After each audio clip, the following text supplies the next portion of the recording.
स्वागत है सबका। पिछले क्लास में मैं स्वर की मात्राओं के बारे में बताई थी और स्वर के मात्राओं को व्यंजनों के साथ किस तरह से मिलाया जाता है उसके बारे में भी मैं आपको बताई थी। और शब्द में मात्राएं किस तरह से आते हैं उसको भी मैं आपको उदाहरण सहित बताई। आज स्वर का वर्गीकरण किस प्रकार से किया गया है उसके बारे में बता रही हूँ। स्वर उच्चारण काल के आधार पर स्वर के 3 प्रकार हैं। उच्चारण काल के आधार पर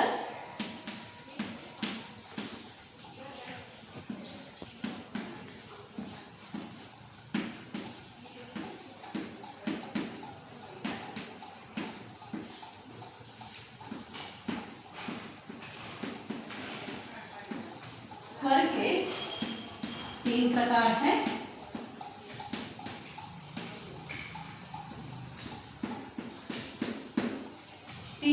उच्चारण काल के आधार पर स्वर के 3 प्रकार हैं। वे हैं ह्रस्व स्वर, दीर्घ स्वर और क्लुप्त स्वर। पहला है ह्रस्व स्वर।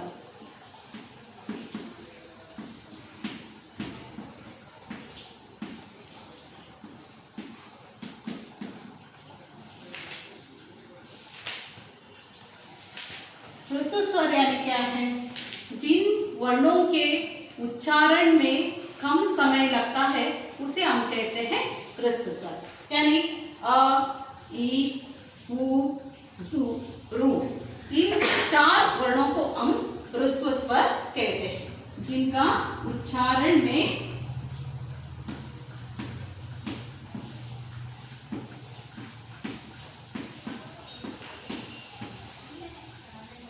कम समय लगता है।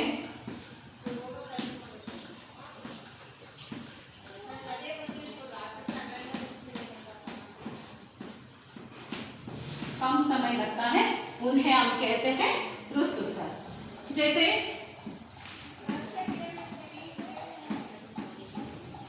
अ, छोटा ई, उ और रू।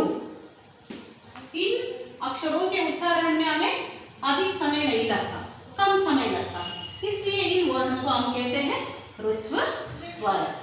दूसरा है दीर्घ स्वर।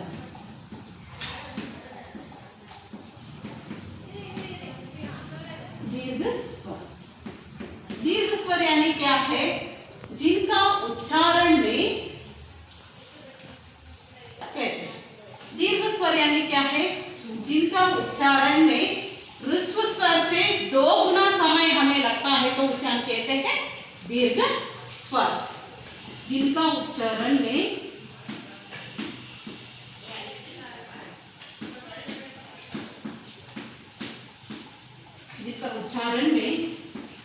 ह्रस्व स्वर से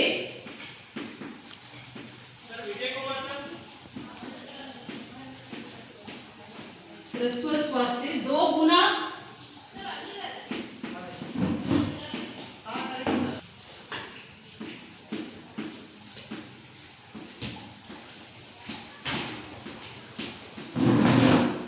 अधिक समय लगता है तो उसे हम कहते हैं दीर्घ स्वर। जैसे वो कौन से अक्षर है? देखो, वे है दीर्घ आ, दीर्घ ई, दीर्घ उ, ए, आई,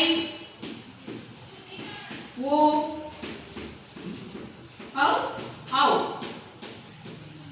इन सभी अक्षरों को, इन सभी वर्णों को हम दीर्घ स्वर कहते हैं, क्योंकि इन सभी अक्षरों के उच्चारण में हमें ह्रस्व स्वर से ज्यादा समय लगता है, इसलिए हम इसे दीर्घ स्वर कहते हैं। ज्यादा समय यानी इससे 2 गुना अधिक समय हमें उच्चारण में समय लगता है, ये दीर्घ स्वर है। तीसरा है क्लुप्त स्वर।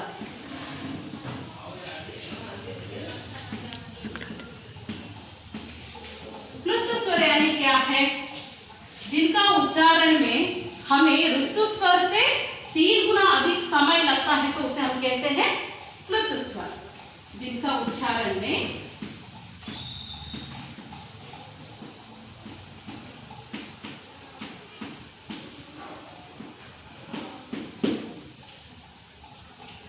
ह्रस्व स्वर से 3 गुना अधिक समय लगता है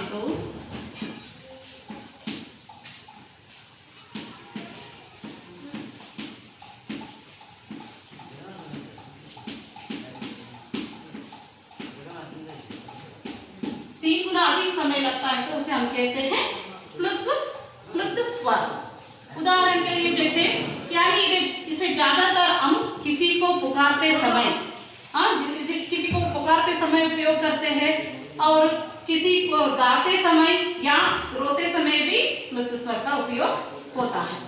ओके, उदाहरण के लिए अब किसी को हम पुकार रहे हैं राधा, ऐसे राग से जो हम पुकारते हैं ना, उदाहरण के लिए जैसे यहाँ देखो, यहाँ पर एक साइन भी लगता है चिन्ह, र ऐसे चिन्ह लगता है, बाद में गा, यानी जो हम खींच के जो पुकार रहे हैं किसी को राधा इस तरह से पुकार रहे हैं तो यहाँ पर ऐसा ही लगता है। उसी तरह से आपको ओम, आप सबको मालूम है ना, ओमकार को किस तरह से ओमकार का किया जाता है, ओम इस तरह से हम जो करते हैं ना, उस वहां पर भी जो राग आता है ना, इस तरह से जब हम पुकारते रहते हैं उस समय में जो इस तरह से पुकारने को ही हम कहते हैं प्लुत स्वर। ओके बच्चों, ये सभी व्याकरण में वर्णमाला में स्वर के बारे में हुआ। अगले क्लास में मैं आपको व्यंजन के बारे में बताऊंगी। तब तक के लिए धन्यवाद।